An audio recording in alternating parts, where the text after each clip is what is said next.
Hello and welcome to Tech a Break.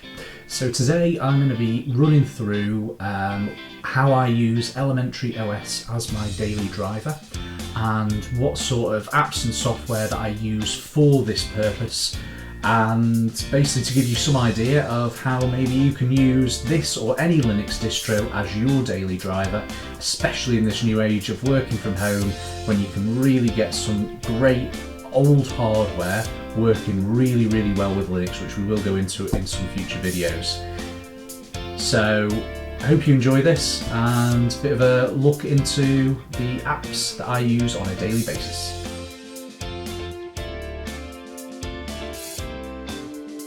So the first app that I use on a daily basis is Brave.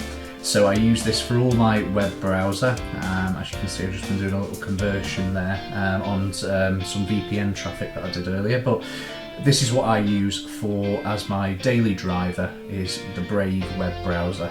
It handles tabs great. It handles multiple windows brilliantly. It handles my Nextcloud instance brilliantly, where I host a lot of my files.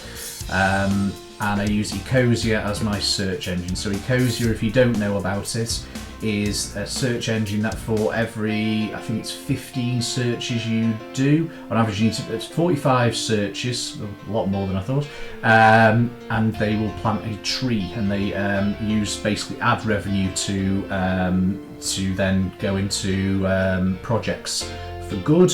And they will send you as well sort of emails when you sort of sign up for them, of the projects that they're supporting to help build the trees, to help plant the trees, even build the trees. You just search as normal. It works well. It uses Bing as its search to get all the searches, but it does protect sort of your identity and doesn't disclose that to Bing. So it's quite a privacy focused option.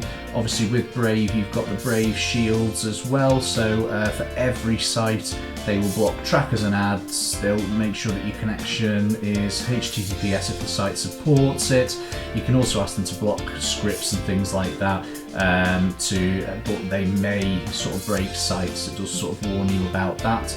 The other thing with Brave is you get Brave rewards. So for sort of, they will put ads on, like just on cue this Yubico ad here, for sort of on your new tab page.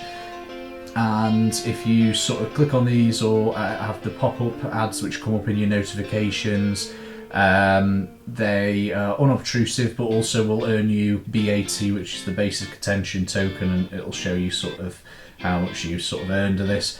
Little bit of a gimmick, as there isn't really a lot you can do with that until you've sort of got a substantial amount of this, and this has been running all month, and I'm on this computer sort of about 8 hours a day, and as you can see I've earned sort of very little, but it is something that they offer that no other browser does. So that's Brave. Then for my emails, I've shown you before, I use Evolution for all of my work emails. I use this because we do a lot on our EWS sort of backends. So both of my sort of email addresses for work are both on EWS, so that's the Exchange Web Services. So that's like when you use sort of Microsoft a lot in your organisation, that's what they tend to use. The only thing I could get to support both of my email addresses out of the box with no real hassle was Evolution. I tried Thunderbird with various plugins. I tried, I think it's Simple Mail, various other things. I could get one email address to work, but I couldn't get the other one to work because I didn't have sort of any permissions on there to add that app to the EWS or whatever. So this works really well. It's installed via Flatpak, and just is great really. I've no complaints with that at all. The interface is nice and simple, and everything. So that's Evolution. It does sometimes have a little crash every now and again, which is unfortunate when it's loading one of my email addresses, but I think that's a problem with the actual email address because I've sort of made a janky solution for that to work. Other thing is Microsoft Teams. I won't launch this because basically we'll see absolutely nothing because I have to grey all of it out. But this is installed via its native .deb package from Microsoft themselves. That's a really good deb package to install because it installs the repo as well, so it gets updates through the App Store if you ever do need sort of updates for it. Very, very simple. If you use Microsoft Teams, it's exactly the same. It's great. It's people saying, oh yeah, it's an Electron wrapper around the actual web interface. You know what? It launches every time I open up my computer like it should do. There's no real problems with it whatsoever. I like it. I think it works well. And the other thing, the next thing, is LibreOffice. So if I have to do any sort of writing, any sort of I'm doing a lot of sort of professional development stuff at the minute, LibreOffice works really, really well. Now I have had to install this, if you've seen any of my other videos, via the PPA. So I had to put on the LibreOffice PPA to install this in order to get the dark support, which I quite like for this because LibreOffice I tend to use in full screen and there's a lot of white if it's if you don't use the dark theme. So I really like this. It integrates well with Elementary in terms of they do have an icon set for it, so it works pretty well. I've got two plugins which we will sort of come on to. This one is what's this called? It's a grammar checker. It's a language tool. And basically it will highlight any sort of grammatical errors and bits where you can sort of improve your writing and things like that. Really good sort of if you've used sort of the blue highlighting under things in Microsoft Office before where it thinks you've maybe put in the wrong word, it can be quite good for that.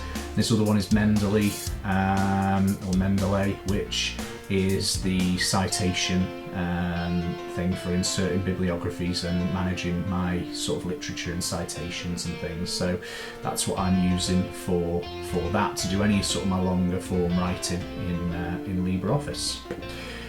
I then use Virtualbox because unfortunately, as you can see, I do have some applications that I can only run under Windows. These are dwindling, but they are sort of some main proprietary productivity tools and things that we use, which I won't get into what they are, but they will only run on Windows. I have tried to sort of use crossover and things like that, and also Wine, but they just didn't work. And I think it's because they are very, very locked to Windows. So that's probably part of it. So I'd run a VM on a second monitor, and that just fills that need for me. Basically, I use VirtualBox. It's worked really, really well. This is dead portable as well because I can copy the VirtualBox folder. So for example, when I upgraded Elementary OS to Elementary OS 6 Odin, I had to do a complete wipe of everything and move everything over. So I did that via copying all like my home folder and stuff like that, and bits that I needed over, and it was surprising how portable and easy to use this actually was. So that's that. I then use KeePass for all my password management needs. Really, really good interface, really, really clean, and that's installed also by Flatpak. If you don't know about KeePass, basically it will store you a database of all your passwords. It has a plugin for most browsers as well, with the KeePass XE. It's really good support, really well supported, works on your browsers, and basically is a free password manager. I sync this to all my devices, including my iOS devices, because it uses the KeePass format for the database, And basically what I then do is have this file sitting on my Nextcloud, and that just syncs to all my devices. And I've got a Strongbox, which is the app for iOS for it as well. So that's what I would generally use in terms of software on a daily basis. The only sort of other thing that I would then use are sort of quite a few browser-based things. The thing that I do really like with Elementary OS is the multitasking view. So I'm able to put these apps, so for example, Microsoft Teams will be on its own, in its own virtual desktop, so I can then swipe between them using my trackpad. So that's really, really useful. As I've said before, the fact that you don't have a dock on the other screen, I do use a multi-screen setup. That is an issue for me sometimes, because it does mean that I have to pick my primary screen and for example, when I had a laptop with a smaller screen, I would have liked my bigger external screen to be on primary screen. It's very difficult to sort of change that. So hopefully you've enjoyed this very, very quick overview of what I use on a daily basis. Feel free to ask any other questions in the comments below, or suggest any other applications that I should be considering.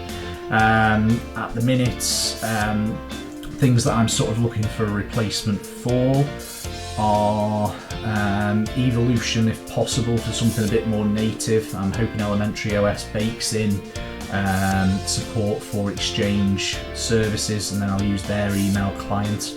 But that's because that is a little bit of a setup nightmare with the 2 Exchange accounts, which is basically based on my company, not anything else. And other than that, everything works really, really well on here, and I'm really, really happy, and I'm happy that I can use it as my daily driver.